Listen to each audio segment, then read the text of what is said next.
Olá, oitavos, como vocês estão? Na nossa videoaula de hoje, eu prometi para vocês e vamos falar um pouquinho sobre as máquinas elétricas, tá? Vamos lá, aqui a página, não falei a página 49 do livro 1, tá, gente? Vamos lá. As máquinas elétricas são aquelas que transformam energia elétrica em algum outro tipo de energia. É o caso de motores elétricos, geradores e transformadores. Os dois primeiros, para funcionar, precisam se movimentar, normalmente girar.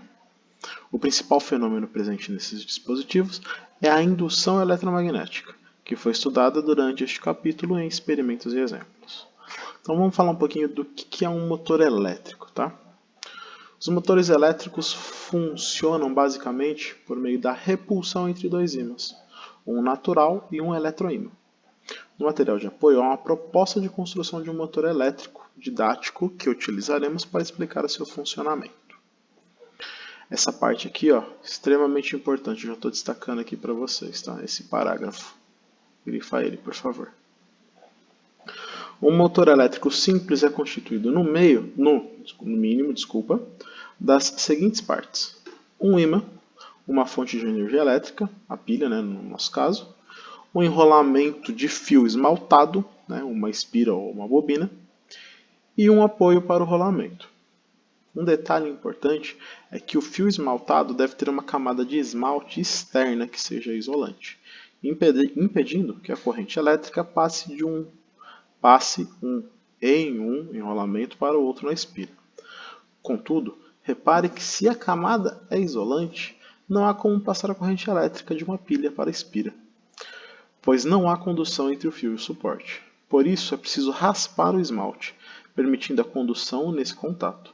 A seguir, veremos por que é preciso raspar todo o esmalte de uma das pontas do fio e apenas a metade da outra. Se você olhar aqui, gente, o que vai acontecer? Vocês estão vendo que essa espira está em cima de um suportezinho? É de um fiozinho, tá? Fio metal mesmo. O que vai acontecer? Uma parte, nesse caso aqui, fio raspado por completo e o fio raspado pela metade. Um fio ele tem que ficar inteiramente raspado porque sempre vai estar passando corrente por ali. O outro, nesse caso aqui, quando ele tiver o contato com esse suportezinho aqui, com esse metal que está ligado no polo negativo da pilha, quando um fio encostar no outro aqui, gera campo elétrico. Se gera campo elétrico numa espira, é um eletroímã. Então o que vai acontecer? Ela vai girar. Por quê? Porque tem um ímã aqui embaixo.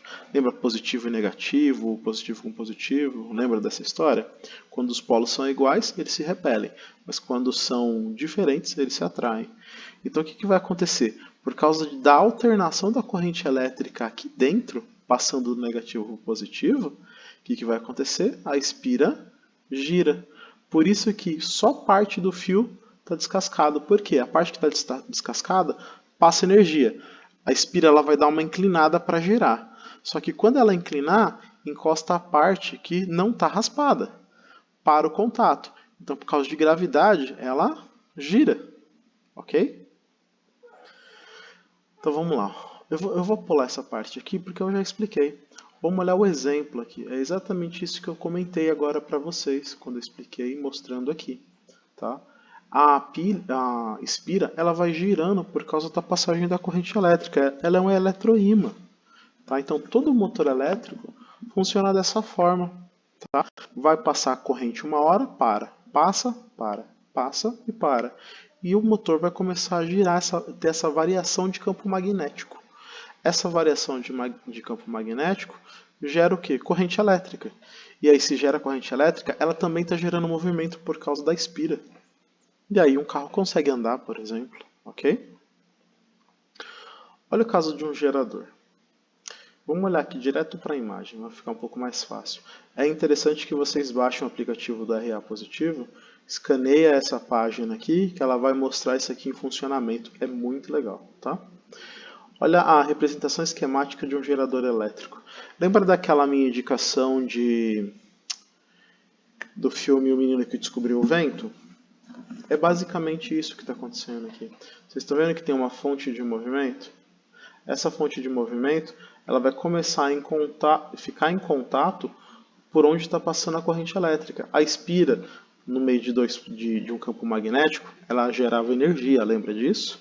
Então, por causa do movimento, ela começa a girar aqui, ela vai produzir energia por causa da espira, essa energia passa pelos contatos e acende uma luz.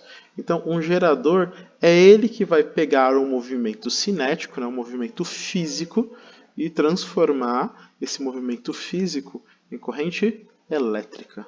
Isso é a função do gerador. Olha o nome, gerador. Ele está gerando corrente elétrica. Esses nomes autoexplicativos na ciência, vocês sabem, né? É uma beleza. E aí, para a gente falar um pouquinho da questão dos transformadores. Eu acho que vocês já devem ter visto aqui, ó, como exemplo, se eu começar a ler com vocês, vocês já devem ter visto um aparelho desse aqui pendurado em algum poste, né? O que acontece? Esses aparelhos, eles precisam transformar, dá o nome transformador. A tensão elétrica que vem dos fios é muito alta. Ó. Eu estou falando aqui, ó, de 3.500 volts. É absurdamente alta. Dentro de casa, a maior tensão que a gente costuma usar é 220. Geralmente, aqui em São Paulo, nós usamos tensão 110 volts, tá? Mas para alguns casos, por exemplo, chuveiro na maioria,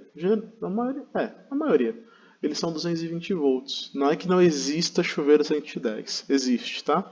Mas geralmente a gente acaba usando o 220. Ele acaba tendo uma potência um pouco maior. Então, o pessoal, quando faz a instalação elétrica, geralmente acaba optando por um chuveiro que seja 220 volts, tá? Porque a fiação é também diferente. Então, o que acontece? Num gerador, entra a corrente elétrica muito forte de um lado e dentro dele ele transforma essa corrente muito forte numa corrente mais fraca, que é o que está acontecendo aqui. Ó. Eu vou ler com vocês. Os transformadores, por sua vez, são dispositivos que modificam a tensão elétrica de um circuito.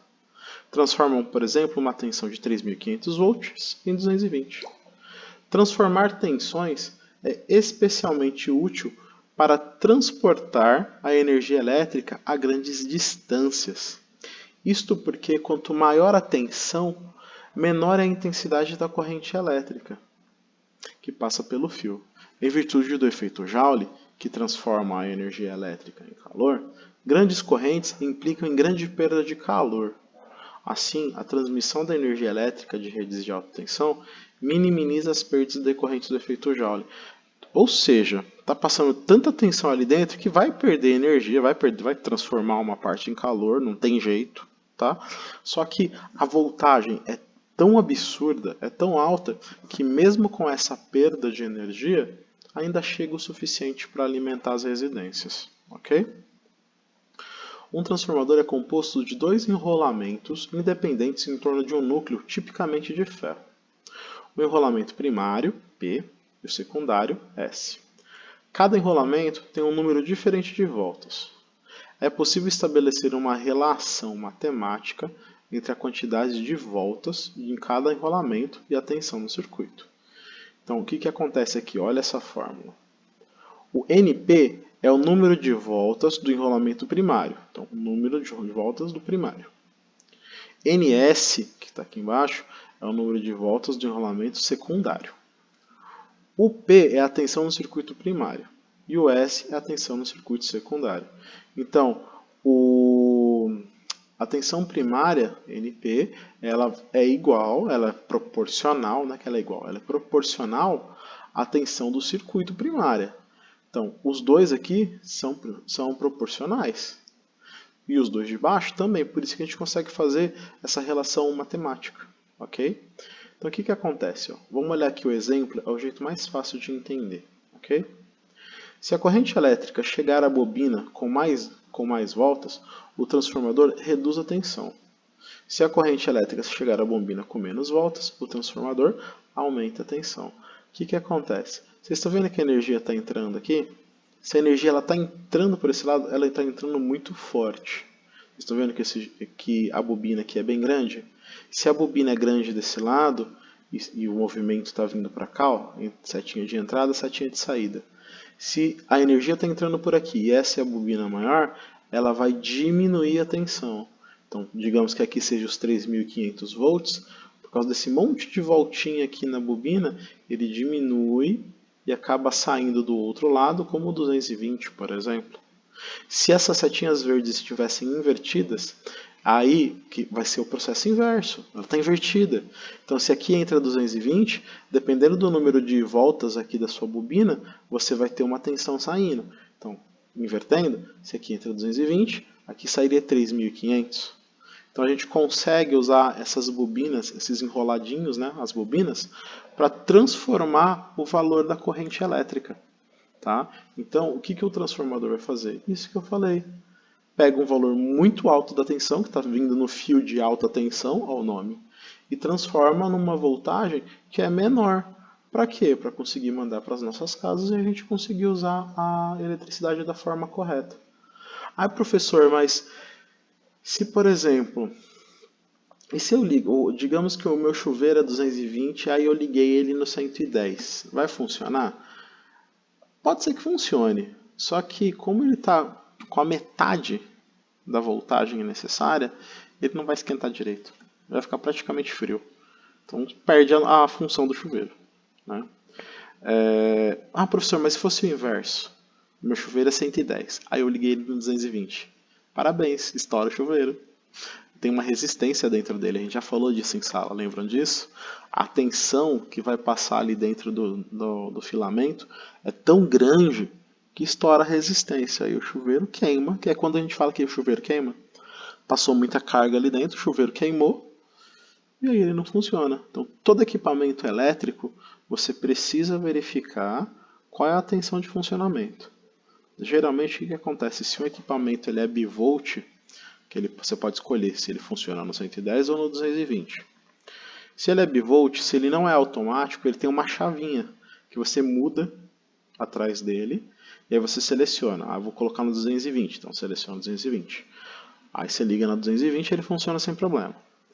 Eu vou ligar no 110. Muda a chavinha lá e liga no 110. Geralmente, quando um equipamento é bivolt e não automático, de fábrica, ele já vem com a chavinha selecionada no 220. Por quê? Porque não vai queimar, porque a tensão que está vindo, se você ligou na tomada errada, é menor.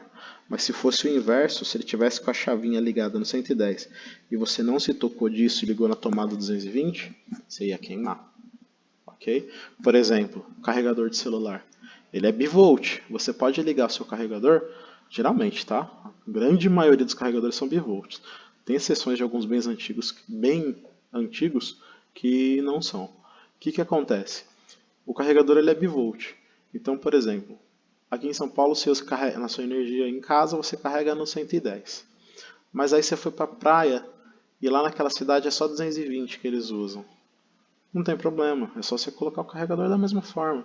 Como ele é bivolt automático, ele seleciona, ele percebe qual é a tensão, faz essa troca automática dentro dele mesmo, e aí você consegue carregar seu celular sem problema dele queimar, por exemplo.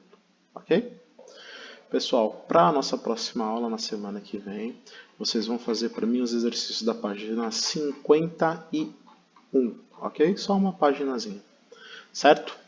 Então, bom descanso para vocês, bons estudos, leiam com calma tudo que eu expliquei. Se for necessário, assistam de novo a minha videoaula e nós vamos nos falando, ok? Abraços.